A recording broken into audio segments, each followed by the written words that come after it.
Hey, it's Chris Loud.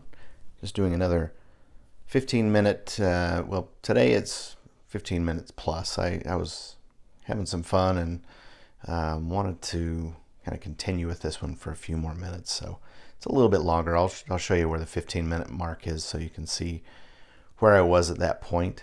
But this is an abstract that is based very loosely on a picture, a random picture that was on my phone.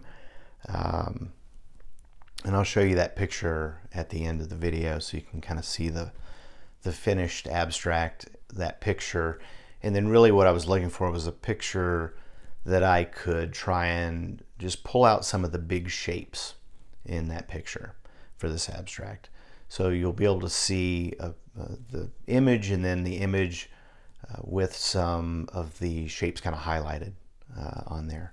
And then I also have the final piece as well as different orientations of it. So I flipped it over and actually ended up kind of liking that as my favorite part or favorite orientation, I should say, of that of this painting. So yeah, let me know what you think, which one you think you like best. But really using a water-soluble black crayon to kind of get some shapes in there, and you can see that the paint I'm putting down is not completely mixed. So when I'm going fast and doing a 15-minute, I try not to take a whole lot of time to mix thoroughly to get that color. I want to get kind of a mix of colors on there, and then I'll just use my finger to try and blend those colors a little bit. The colors I was using on this one, that I used on this one, is I had cerulean blue, yellow ochre, let's see, Payne's gray, Hooker's green, a little tiny bit of magenta, and some titanium white. So I was doing different combinations of mixes of those colors to get what I have here. I don't think I had anything that was just the straight color. And again, just using my finger to blend things here. And you look at this, I'm looking at this now, and it's looking pretty muddy. But I can see the end painting in there.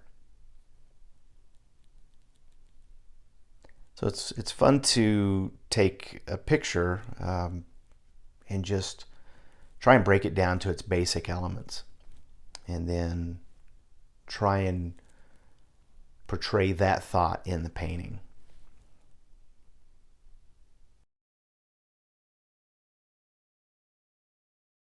Something I like to do regularly when I'm painting is to flip the painting over and paint upside down for a little while. A different orientation, and it really kind of helps you, especially when you're getting or feeling stuck. But I do that quite often with my paintings, where I finish something and then I will put it up on a wall. I've just got a few spaces in my studio where I can put something up and just sit with it for a while, for a few days, and then I'll turn it to a different orientation. So I'll turn it over and see what that looks like.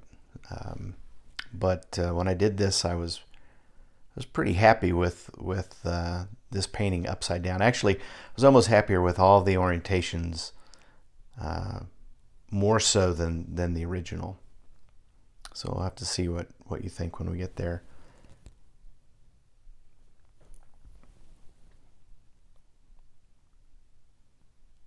But I come back in and establish the lines quite often in this, and put some paint down like this white that I'm putting down. Just was not happy with what I was seeing, so I just took the one of my paint knives and just kind of scraped it off, and it ended up really giving me a look I liked.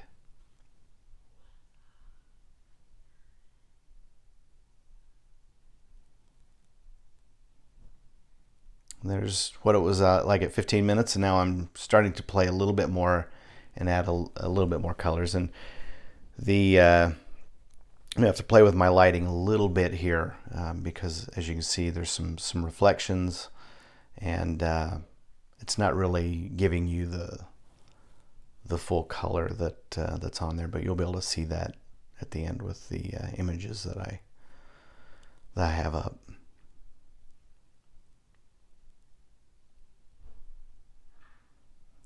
But again, with these water-soluble crayons, it's kind of nice because you can put those down and then just run a wet brush over it and kind of move the paint a little bit, thicken it a little bit.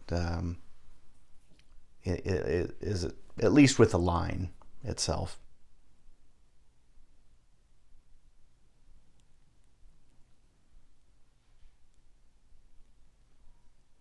I started realizing I need to get some of this mix of yellow ochre in some different spots to balance it out. So just trying to get a little bit of it in different areas.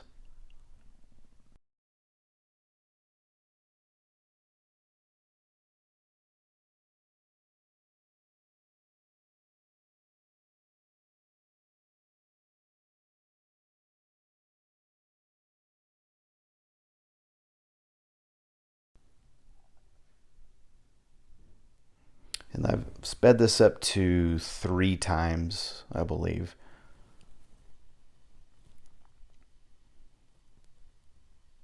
Otherwise, you would be watching a still image for a while as I was mixing paint.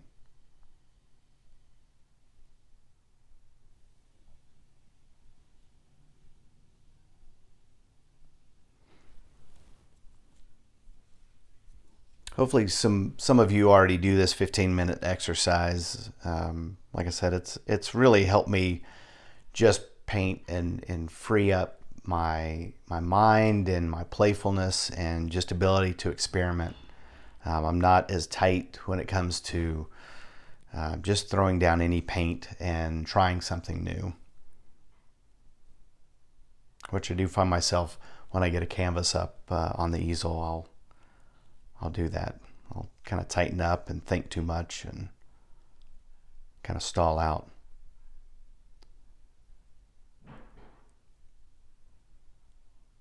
So I'm getting close to the end here. Again, just kind of establishing some of those lines. And then we'll flip over to the image. So that's what it looks like. And here is the image more colorful. Here is the picture. It was a pumpkin that I just had on my phone, and those were kind of the shapes that I was going for. Here it is again. And then here it is flipped upside down, which I think is my favorite orientation of this. So let me know if you have a preference in the comments below, and feel free to subscribe if you want to see more of these videos, and if you like this, give it a thumbs up, and we'll have some more of these soon. So if you're not already doing 15-minute warm-ups, give them a try.